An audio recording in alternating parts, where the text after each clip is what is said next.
Okay, here's a 1999 Trane xe1100. This is 24,000 BTUs.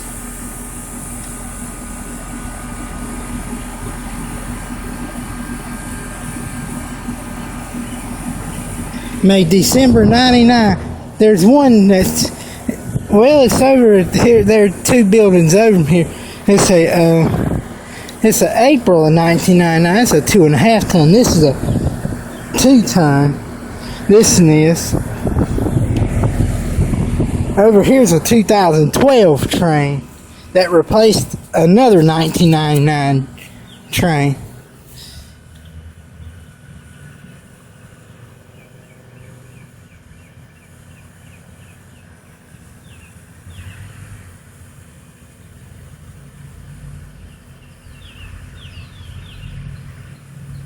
Oh shoot, I'm so shaky.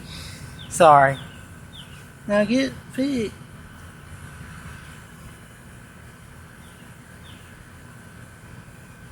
There you go.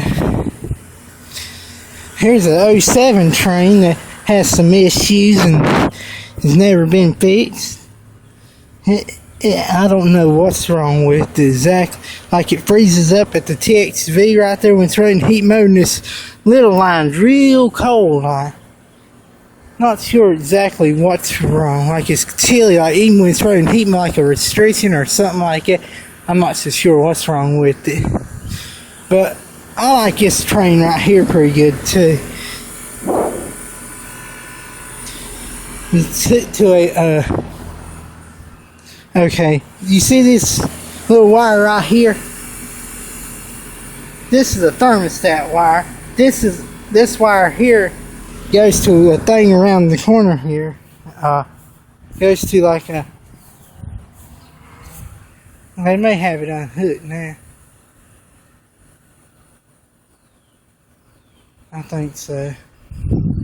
Well, no, wait a minute. That's an outdoor thermostat sensor thing, I think. That's what that is. I thought it might have been hooked to a load control, but it's not. Here it is. I'll stay right here now.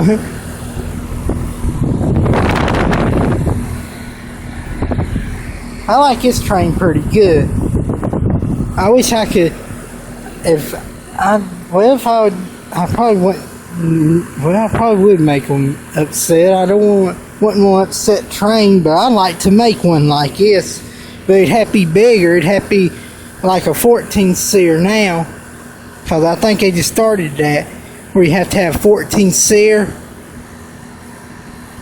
So I'd have to make like an xe1100, which I don't know if they ever had that or not. I know they had an XL1400, and they have an XL14i, stuff like that, but I don't think I've ever seen an xe1400 before.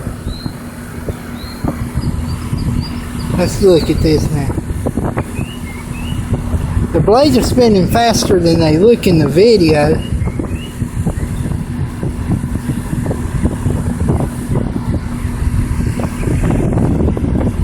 Okay, well, alright, over and out.